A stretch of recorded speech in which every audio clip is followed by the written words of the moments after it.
이제 모두 일어나셔서 영과 진리로 성령 강림 주일 예배를 하나님께 드리시겠습니다.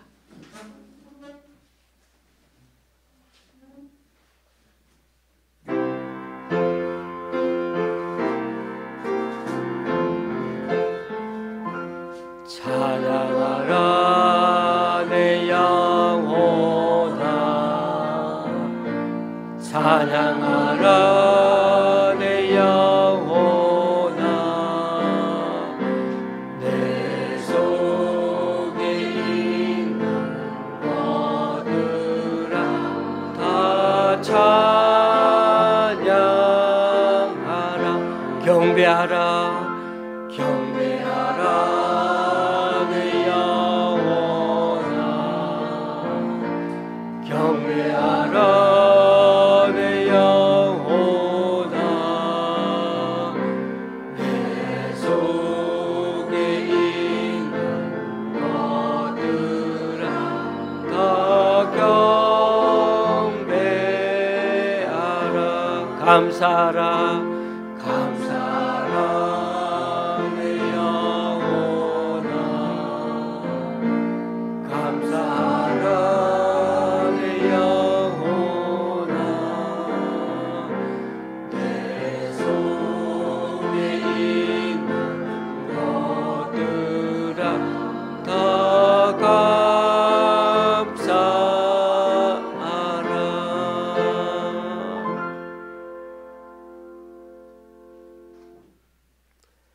여호와여, 내가 주를 불러싸우니 속히 내게 오시옵소서.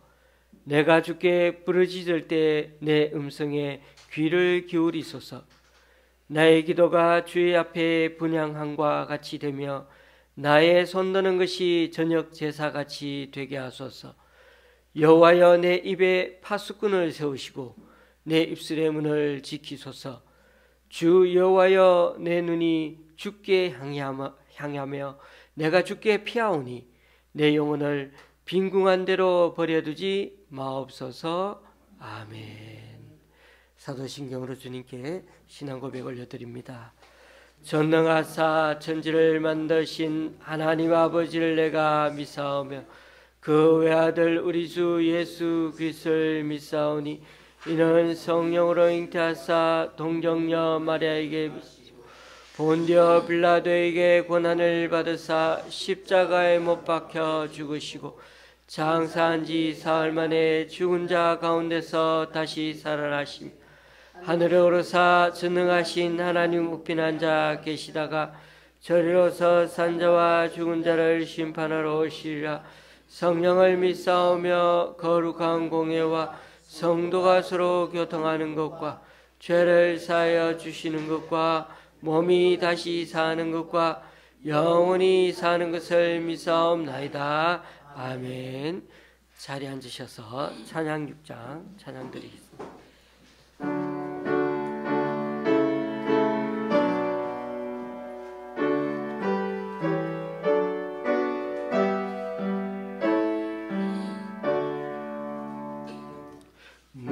목소리 높여서 주 찬양하여라.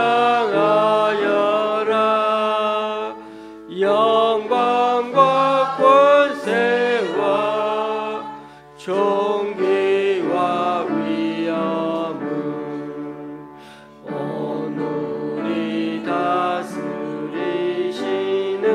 만왕의 왕께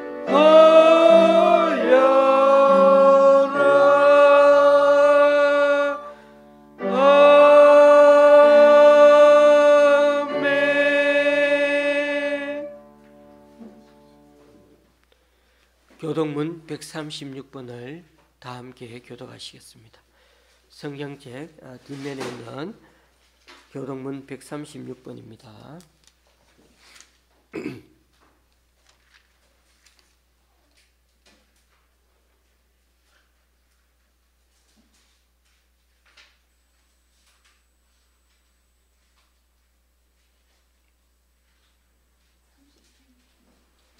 (136) 136번.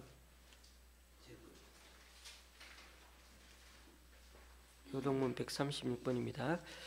그 후에 내가 내 영을 만민에게 부어주리니 너희 자녀들이 장래일을 말할 것이며 너희 늙은이는 꿈을 꾸며 너희 젊은이는 이상을 볼 것이며 그때 내가 또 내 영을 남종과 여종에게 부어줄 것이며 내가 이 적을 하늘과 땅에 베풀리니 곧 피와 불과 연기 기둥이라. 여호와의 크고 두려운 날이 이르기 전에 해가 어두워지고 달이 핏빛같이 변하려니와 누구든지 여호와의 이름을 부르는 자는 구원을 얻으리. 이는 나 여호와의 말대로 시온산과 예루살렘에서 피할 자가 있을 것이며 남은 자 중에 나 여호와의 부름을 받을 자가 있을 것임이니라. 아멘. 찬송가 185장입니다.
온 세상 전하세 성령이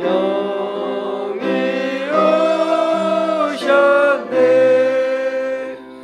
만왕의 왕께서 저어로 잡힌 자 다 구원하시고 잠자여 주셨네. 승리의 노래가 온 성에 들리니 성령이 오셨네. 성령이 오셨네. 성령이 오셨네. 내 주님 보내신 성령이 오셨네.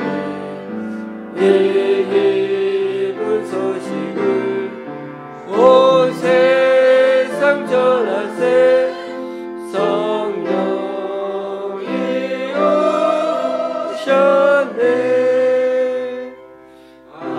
한없는 사랑과 그것이 은혜를 누르심하면서 믿는 자에게 내 작은 힘으로 보증을 하리니 성령이 오셨네. 성령이 오셨네. 성령이 오셨네. 내 주님 보내신 성령이 오셨네. 이 기쁜 소식을 온 세상 전하세 성령이 오셨네.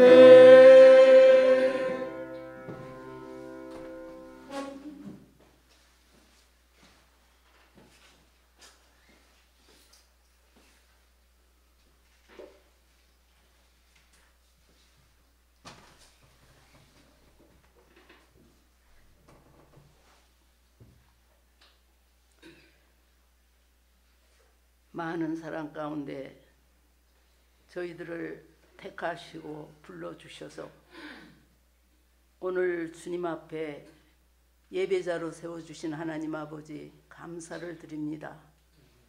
하나님의 무한하신 사랑과 은혜를 입혀주셨음에도 그것이 은혜인지 주님의 사랑인지 알지 못하고 이때까지 믿는다 하는 형식적인 모양만 가지고 살아왔던 것 자임을 고백합니다. 하나님 아버지, 민수기서의 그 애굽 땅 종되었던 곳에서 구원하여 주신 하나님의 그 큰 능력과 영광됨을 아버지 눈으로 보고 누리면서도 그 크신 하나님이신 줄 알지 못하여 그들이 조그만 어려움이 있으면 그것 때문에 지도자를 원망하고 하나님에게 불평하고 주님 죄를 짓다가 아버지 그 무리 중에 정말 약속의 땅에 2명밖에 들어가지 못하는 것을 오늘 저희가 아버지 그 말씀을 통하여 알고 있나이다. 하나님, 우리는 어떠하옵니까? 그 백성들과 다를 바 없는 이런 저희들임을 주님 아시오니 아버지여 저희의 연약함을 불쌍히 여기시고 긍휼히 여기사 아버지 말씀 듣는 길을 열어주시고 주님 마음을 열어주셔서 주의 말씀 마음으로 받아 주야로 묵상하며 주여 우리의 눈을 열어 우리의 내면의 죄악들을 알게 하옵소서. 나의 부족하고 연약함을 알게 하여 주옵소서. 하나님을 섬길 줄 모르는 아버지 하나님, 부정적인 마음으로 가득 차 있고 길들여져 있는 저희임을 주님 아시오니 우리를 이 시간 아버지 하나님이여 십자가 보혈의 공로로 아버지 우리를 고쳐주시고 하나님 앞에 아름다운 예배의 제물이 되는 큰 은혜로움을 부어주시기를 간절히 소원하고 기도합니다.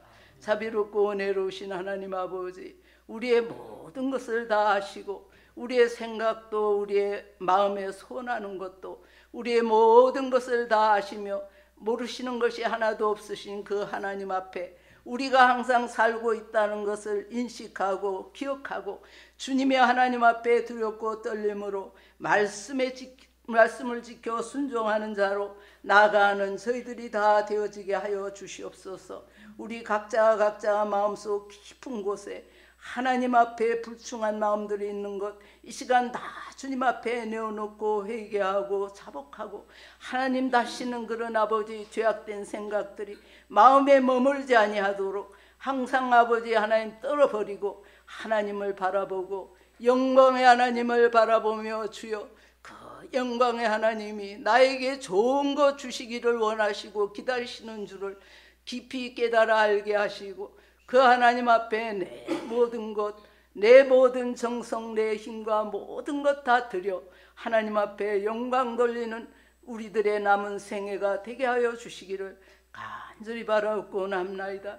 자비롭고 은혜로우신 하나님 아버지, 여러 가지 시험을 만나거든 기뻐하고 즐거워하라고 하신 아버지, 주여 그렇게 말씀하시면 그 여러 가지 시험 중에도 하나님이여 아버지 크게 회복시키시고 주님 영광되게 하실 것을 주님께서 그 능력이 있으시기 때문에 그렇게 말씀하시는 것이 아니옵니까?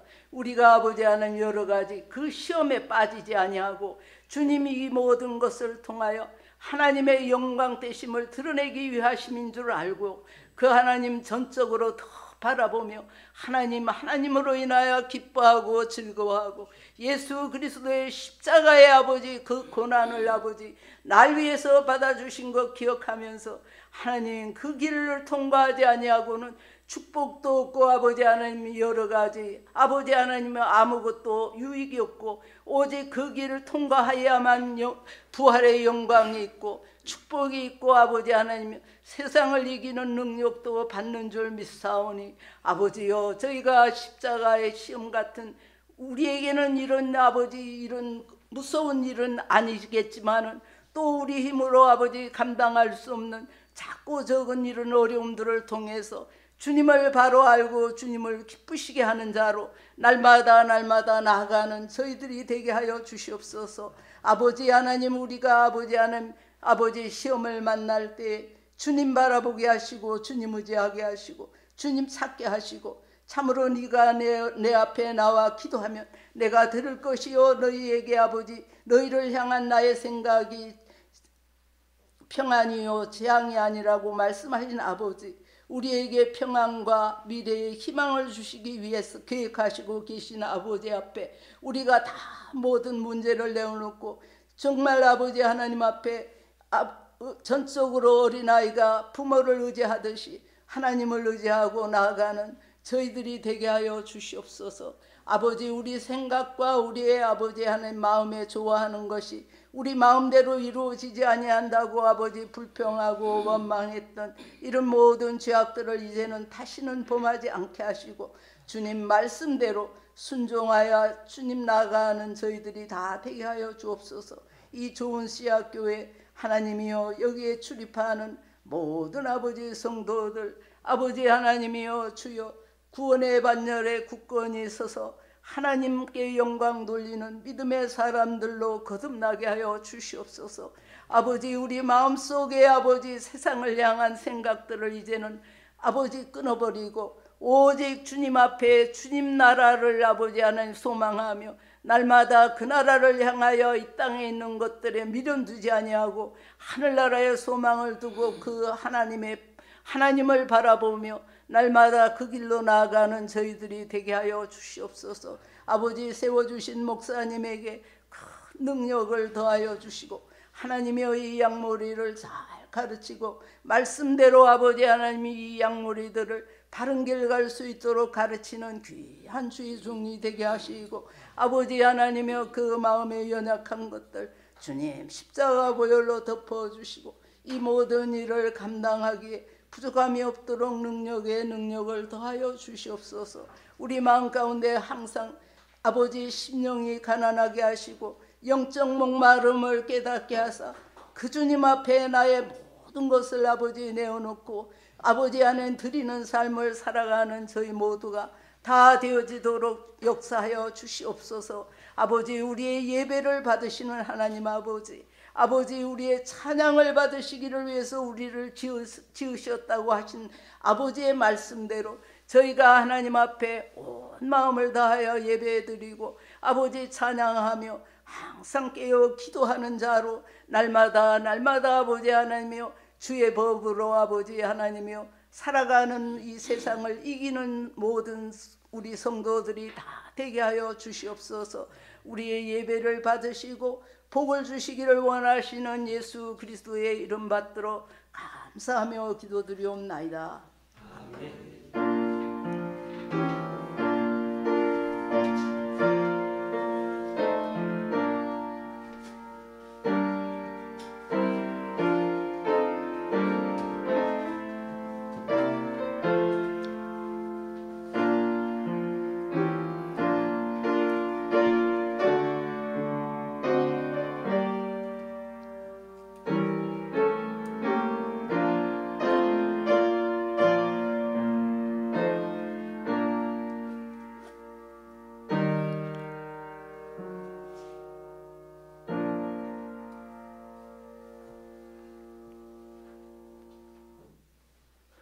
오늘 우리에게 주시는 하나님의 말씀은 로마서 1장 13절에서 16절입니다.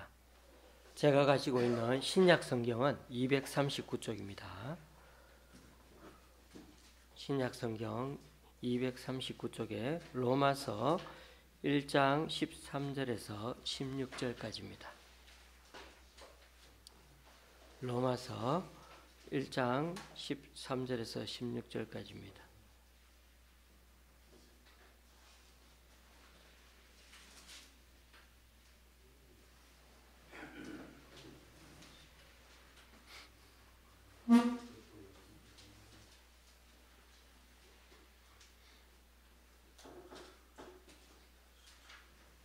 로마서 1장 13절에서 16절까지 교독하실 때 제가 먼저 읽습니다. 형제들아, 내가 여러 번 너희에게 가고자 한 것을 너희가 모르기를 원하지 아니하노니 이는 너희 중에서도 다른 이방인 중에서와 같이 열매를 맺게 하려 함이로되 지금까지 길이 막혔도다. 헬라인이나 야만인이나 지혜 있는 자나 어리석은 자에게 다 내가 빚진 자라. 그러므로 나는 할 수 있는 대로 로마에 있는 너희에게도 복음 전하기를 원하노라. 내가 복음을 부끄러워하지 아니하노니 이 복음은 모든 믿는 자에게 구원을 주시는 하나님의 능력이 됨이라. 먼저는 유대인에게요 그리고 헬라인에게로다. 아멘.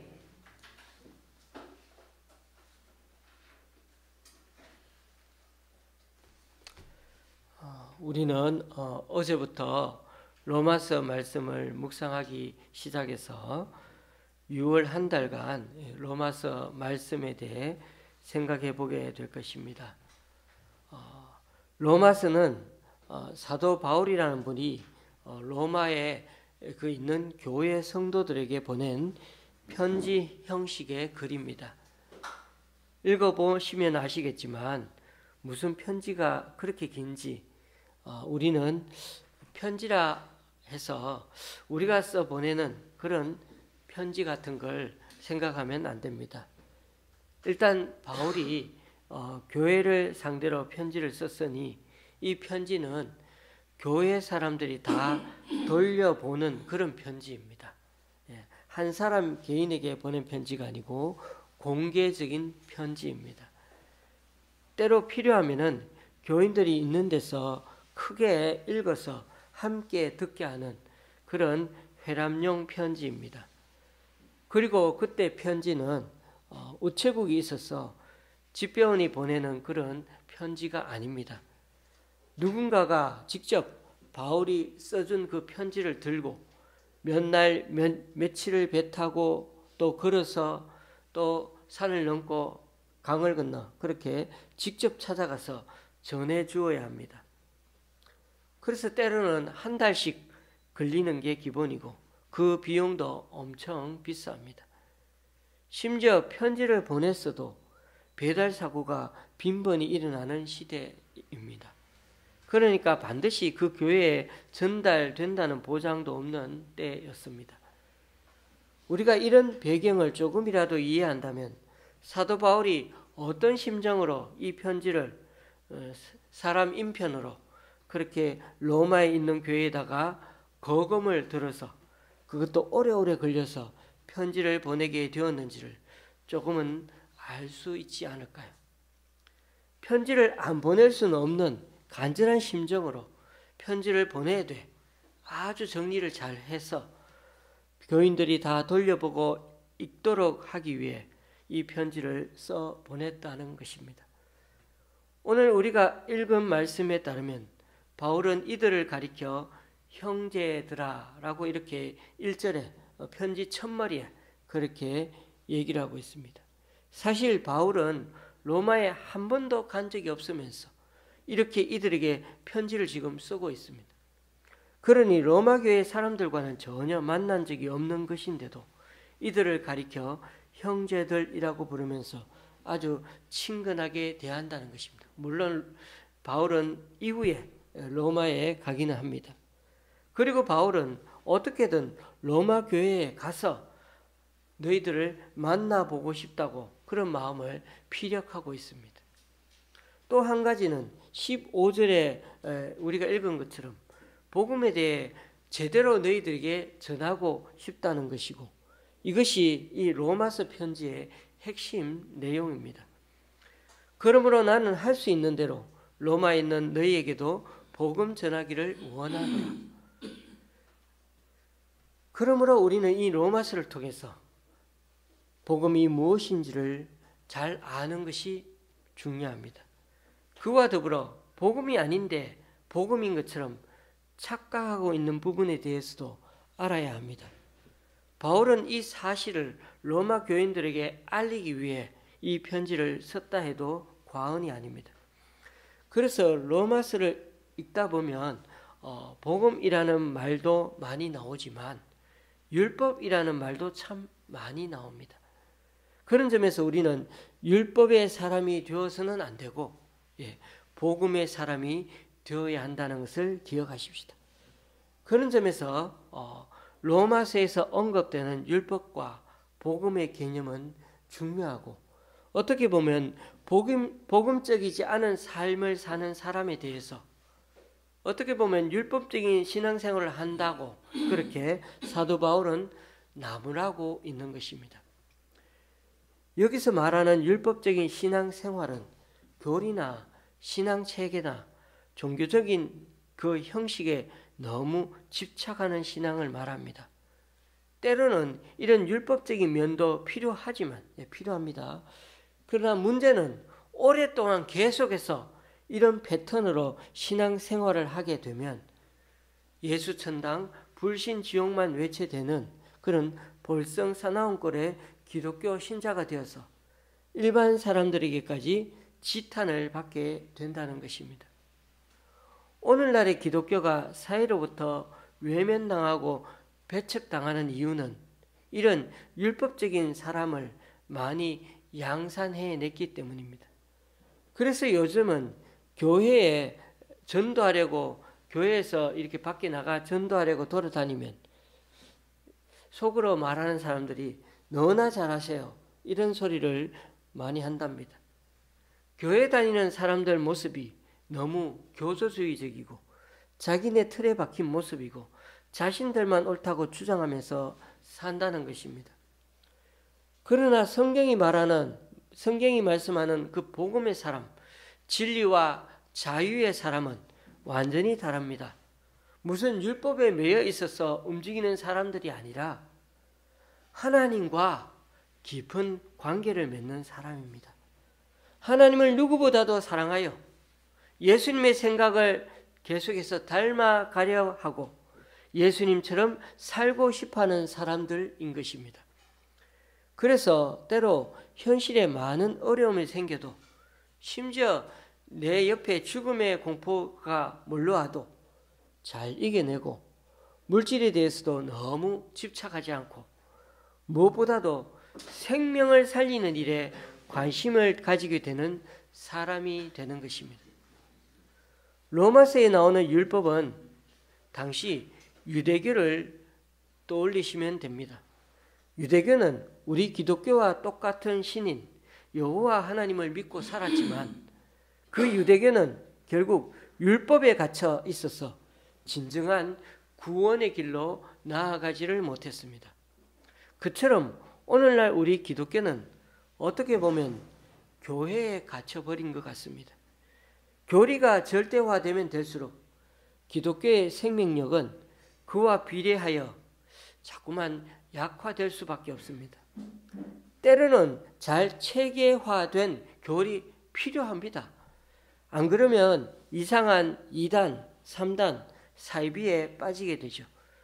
어제도 우리 교회에 나오던 성도님 한 분을 만났는데 지금은 동대문 쪽으로 이사를 가 있는데 잘 다니던 교회를 3일교회를 다녔었는데 잘 다니던 교회를 옮겼다고 그래서 지금 그럼 옮긴 교회가 어디냐고 했더니 굿뉴스 성교회 박옥수 목사 기쁜 소식 성교회에 속한 교회에 나오고 있다고 합니다.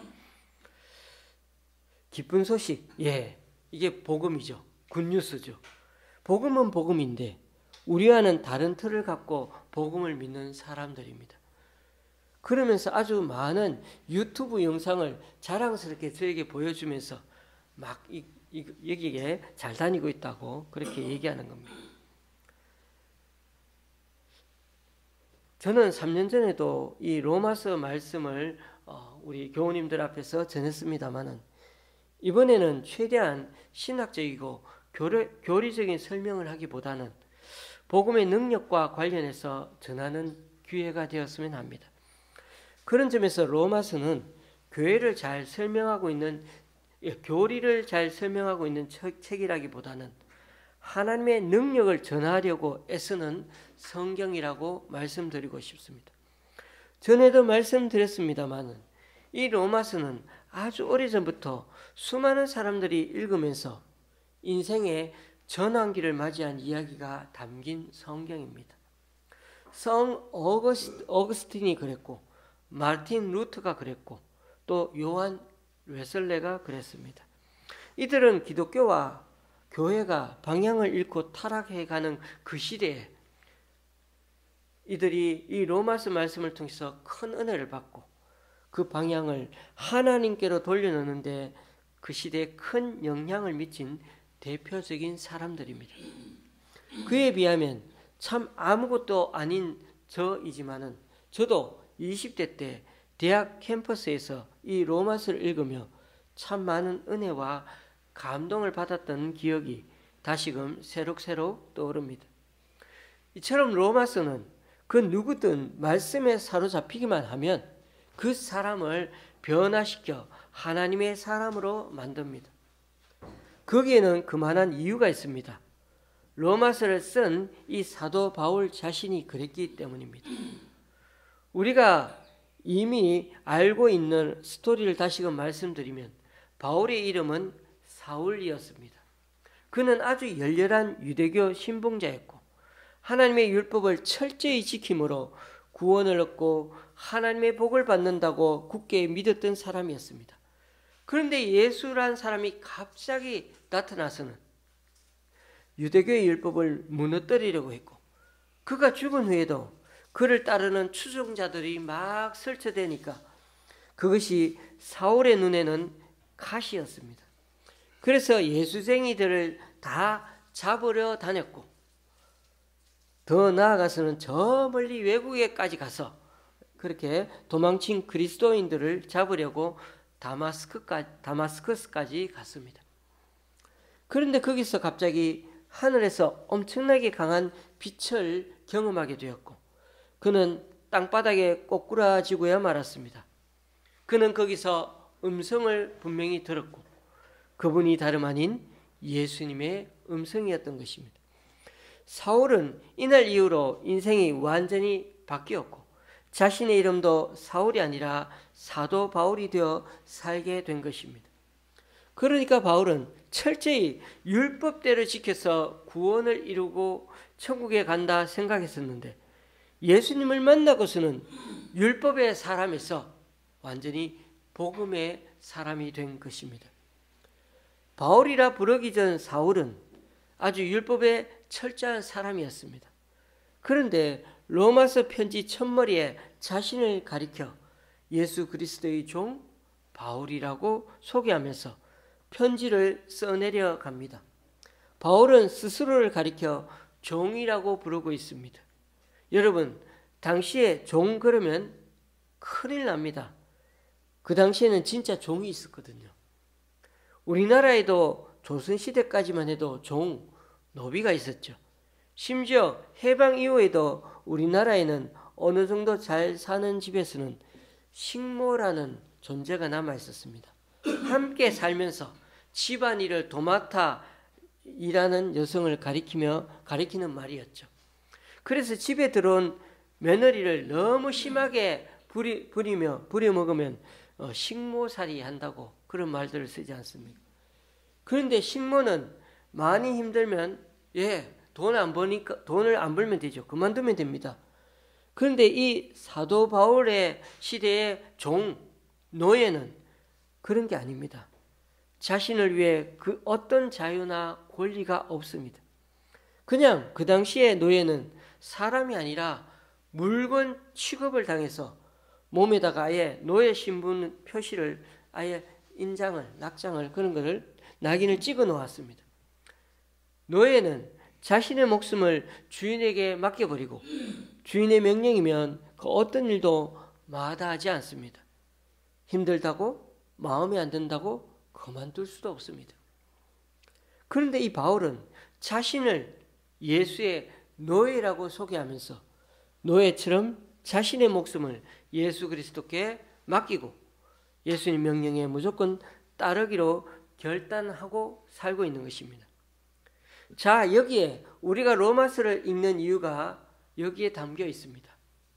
당시 노예들은 어찌하든지 대부분의 노예들은 노예 신분에서 빠져나오려고 그렇게 애를 썼습니다. 노예 삶 자체가 지옥이었기 때문이죠. 그런데 바울은 자신을 예수님의 노예로 일생 동안 살겠노라고 다짐하고 있고 그가 쓴 수많은 신약 성경의 편지에 보면 늘 편지 첫머리에 오늘 이 고백처럼 예수 그리스도의 노예라고 매번 번번이 그렇게 소개하고 있습니다. 예수님은 정말 사도 바울이나 우리들을 예수님의 노예로 만들기를 원하실까요? 절대로 아닙니다. 하나님은 우리에게 굳이 자유의지를 부여하셨습니다. 이 부분은 다시 기회가 되면 한 번 더 말씀드리겠습니다만, 하나님은 결코 로봇 같은 그 상태로 사람에게 영광을 요구하시는 분이 절대 아니십니다. 우리 스스로 자원해서 하나님 섬기는 것을 원하시고 기뻐하신다는 것입니다. 그런 점에서 사도 바울이 예수님의 둘로스, 즉 노예가 된 것은 결코 억지가 아니라 그 사랑에 감격하여 그분의 노예가 되어 살아가고 싶은 심정이 된 것을 가리키는 것입니다. 그렇습니다. 우리는 지금 주님의 백성이고 주님의 자녀들입니다. 그와 더불어 하나님 아버지께 우리 인생을 내맡기고 노예의 자세로 하나님께 순종하며 살아가는 존재들이기도 한 것입니다. 그런데 우리가 읽은 오늘 14절에 보니까 이제는 바울이 자신을 가리켜 또 한마디 더 하는데, 빚진 자, 빚쟁이라고 하죠. 헬라인이나 야만인이나 지혜 있는 자나 어리석은 자에게 다 내가 빚진 자라. 바울은 예수님의 노예로 사는 자일 뿐만 아니라 이 세상 사람들에 대해서도 뭔가 빚을 갚아야 하는 채무자 심정으로 산다고 합니다. 사도 바울은 사람들에게 복음에 빚진 빚쟁이 심정으로 산다는 거죠. 여러분, 빚 갚는 게 얼마나 힘든지 모릅니다. 제가 아는 분은 몇 년 전에 같이 개인 파산을 하는데 6개월이 걸렸어요. 그래도 국가가 도와줘서 그만큼 일찍 6개월 만에 해제가 됐습니다만, 그분의 고백을 보니 신용불량자가 되면은 카드 하나, 통장 하나 쓸 수가 없었는데 얼마나 회복되니까 마음이 편하고 감사한지, 통장에 이제 월급도 꼬박꼬박 들어오니 얼마나 감사한지. 사도 바울은 사람들에게 복음에 빚진 빚쟁이 심정으로 산다는 것입니다. 뭔가 갚지 않으면 안 되는 그 심정으로 자기가 쫓기는 것처럼 그렇게 산다는 게 뭐가 좋은지, 늘 복음을 반드시 전해야 하는 심정으로 사람을 대하며 살고 있다는 것입니다. 바울이 전하지 않으면 안 되는 그런 빚쟁이 심정으로 살았던 그 복음은 무엇입니까? 바울이 살았던 그 당시 복음은 그리스어로 유앙겔리온이라고 합니다. 이 말은 좋은 소식이라는 뜻인데요. 성경에도 마태복음, 누가복음, 마가복음, 요한복음 있죠. 마태복음은 마태가 쓴 좋은 소식, 유앙겔리온이죠. 이 말은 예수님의 제자들이 처음 사용한 용어가 아니라 그 당시 로마에서 멀리 떨어진 로마 식민지에 사는 해외 로마 시민들에게, 해외 로마 시민권자들에게 황제가 보내는 친서, 그런 좋은 소식이라고 전하는 편지, 친서죠. 그걸 가지고 바로 유앙겔리온이라고 합니다. 세계 최강 로마 황제로부터 온 소식, 그것은 로마 시민들에게는 큰 이익이 되는 좋은 소식이었습니다. 그런데 오늘 이 우리에게 말하는 마태가 전하고 마가, 누가, 요한이 정해주는 왕 중의 왕 되시고 황제보다도 더 높은 우리 만왕의 왕이신 하나님이 우리에게 전해주는 좋은 소식, 유앙겔리온, 사도 바울은 이것을 우리에게 전해주고 싶어 하는 것입니다. 당시 그리스도인들은 예수님을 믿으면서 당시 이 복음이라는 단어를 예수님에 관해 좋은 소식으로 이해하고서는 황제가 자기 백성에게 보내는 친서 정도가 아니라 하나님이 우리에게 내려주시는 가장 좋은 소식으로 이해하고 그것이 다름이 아니라 예수 그리스도의 힘을 알려주고자 했던 것입니다. 특히 바울은 14절에서처럼 유대인들보다는 해외 외국인들에게 이 복음을 전하지 않으면 안 된다는 그런 간절한 소원을 갖고 살았던 사람으로 인생이 180도 그렇게 변했던 것입니다. 그러니 돈이 어느 만큼 들더라도 자신이 감옥에 갇혀 있더라도 어떻게든 복음을 전하기 위해서, 복음을 제대로 알리기 위해서 그렇게 손수 편지를 써서 이렇게 저 멀리 한 달간 걸리더라도 그렇게 편지를 로마 교회에 전하고 싶어 했던 것입니다. 오늘은 성령 강림절입니다. 우리가 하나님을 믿고 신앙생활을 한다는 것은 율법의 사람이 되어 간다는 것이 아니라 하나님을 마음에 모시고 살아가는 성령의 사람, 복음의 사람이 되어 가는 것입니다. 다시금 강조하지만 무언가 지켜야만 구원을 받는다는 그런 경직된 교리적인 삶이 아니라 우리는 하나님의 놀라운 영광을 위해 살아가는 존재들이라는 것을, 이미 우리가 주님의 은혜를 믿기만 하면 주님의 은혜를 얻은 존재라고, 그래서 감사하며 찬양하며 기뻐하며 살아가는 존재들이라는 것을 잊지 말라고 하는 것입니다.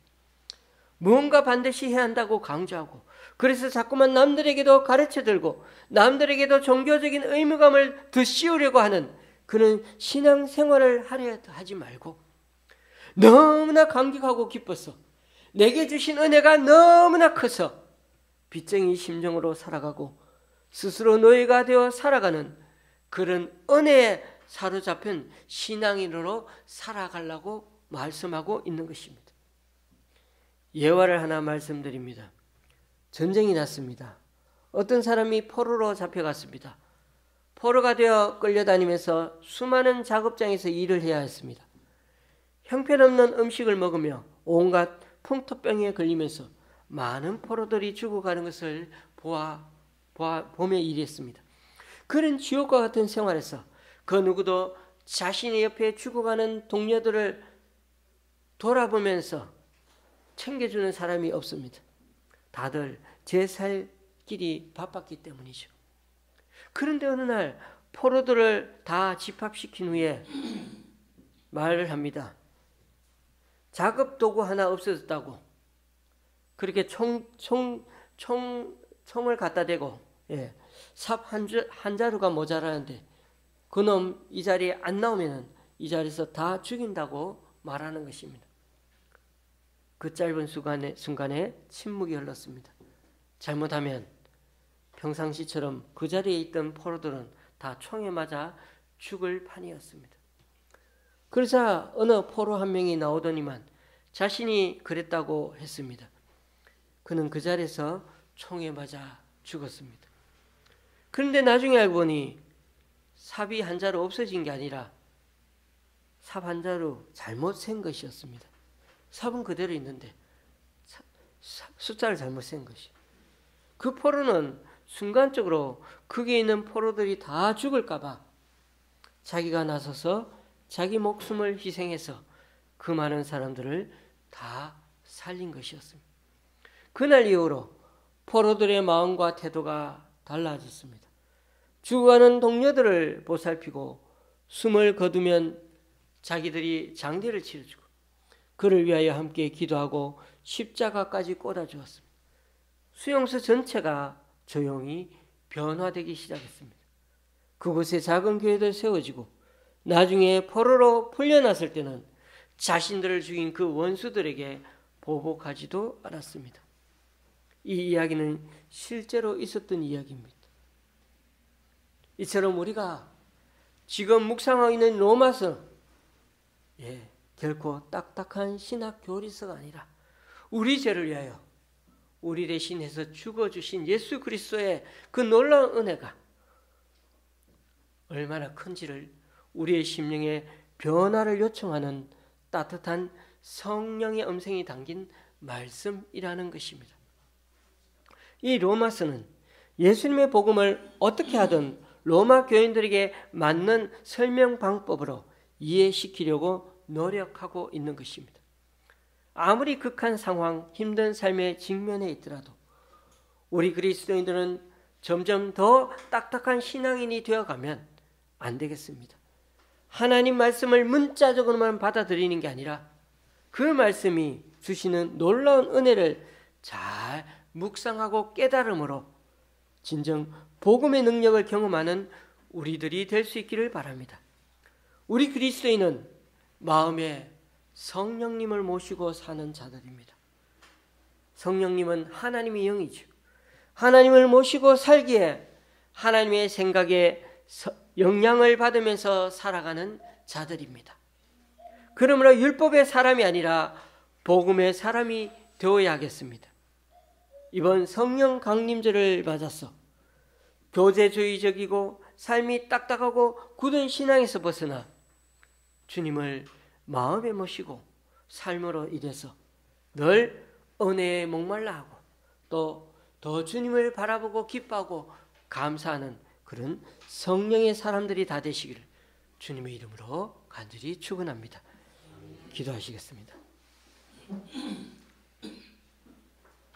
주님, 꼬장꼬장한 율법주의의 열심이고 특심이었던 사울이 어떻게 해서 복음의 사람, 성령의 사람으로 변하게 되었는지 다시금 이 로마서를 통하여 묵상하는 시간을 가지기 원합니다.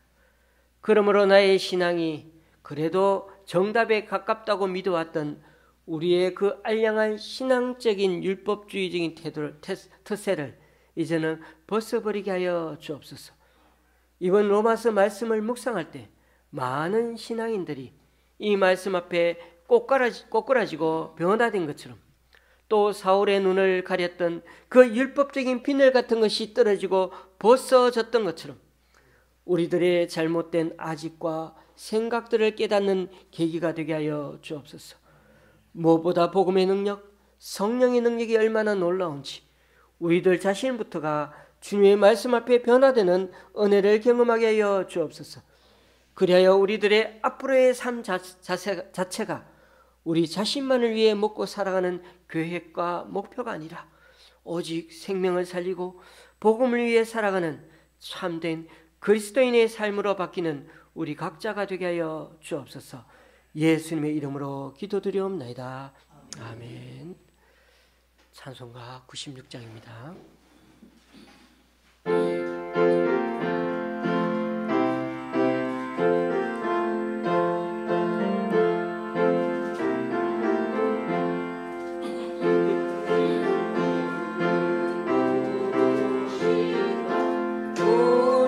자의 위로와 없는 자의 풍성이며 선한 자의 높음과 잡힌 자의 노임되고 우리 기쁨 되시네. 예수님은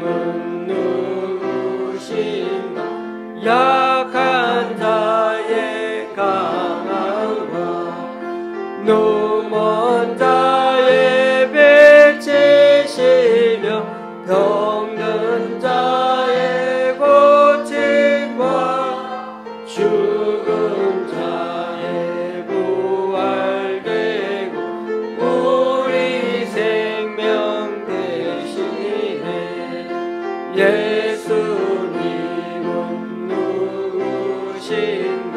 주한 자의 정함과 죽을 자의 생명이며 죄인들의 중보와 멸망 자의 구원되고 우리 평화 되시네.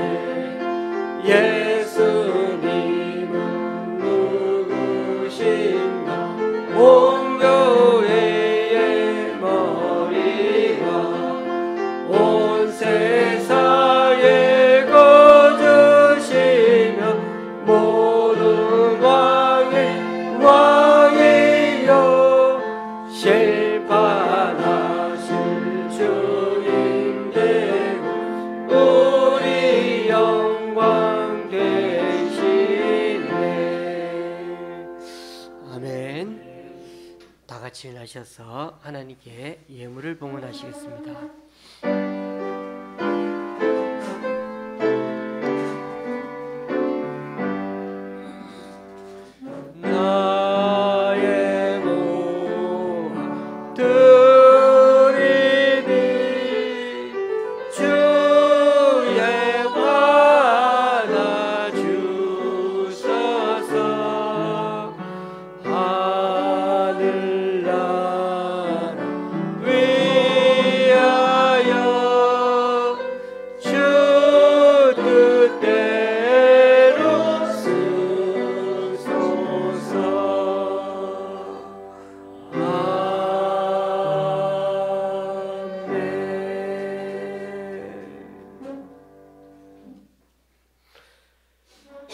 주님, 오늘 이 시간 주님 앞에 나와 각자 여러 모양으로 드린 헌금들 기뻐 받아 주시고 쓰이는 곳마다 귀한 결심 맺을 수 있도록 크신 은총으로 덧입혀 주옵소서.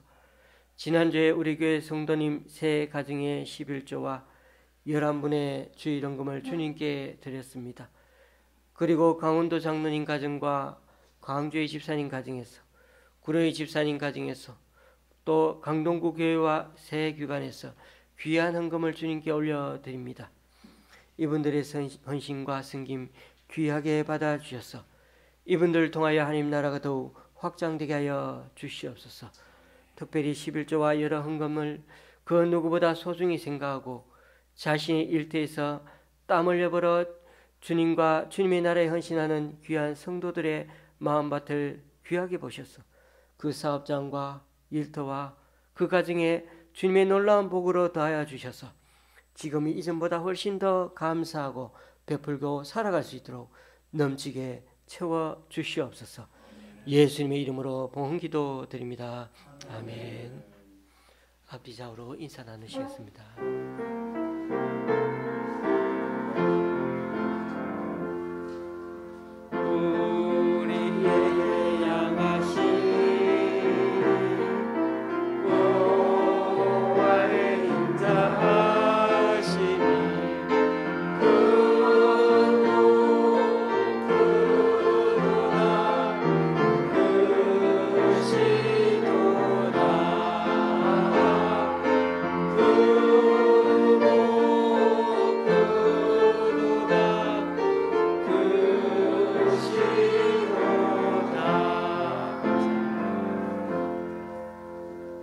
감사합니다. 자리에 앉으셔도 되겠습니다.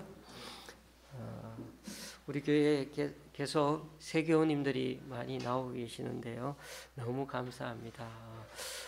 우리 처음 오실 때 혹시 이렇게 찬양할 때 이렇게 주보에 보면은 찬양 가사를 혹시 모르는 부분들은 적어 놨습니다. 이렇게 보시고 그때마다 찬양 가사를 보시고 이렇게 찬양하시고요. 그리고 찬송가 이렇게 장이 적혀 있으니까 먼저 또 보시고 또 찾아서 또 찬양하시면 되고요. 혹시 이런 부분들은 우리 김상군 집사님이 한번 나중에 또 도움을 주시면 알려주시면 좋겠습니다. 다음 주일은 저희 교회 설립 9주년이 되는 주간입니다. 6월 1일에 이렇게 교회가 설립이 되었는데요. 벌써 9년이나 되었다는 게 놀랍습니다. 코로나와 여러 상황이 어려운 가운데서도 여기까지 오게 된 것에 감사드리는 마음으로 그렇게 기념 예배를 드리려고 합니다. 예배 후에 식사를 또 나누기를 원하는데요. 혹시 좀 자리가 좁더라도 같이 이렇게 좀 맛있게 식사를 나누면 좋겠습니다. 찬송가 53장입니다.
거룩한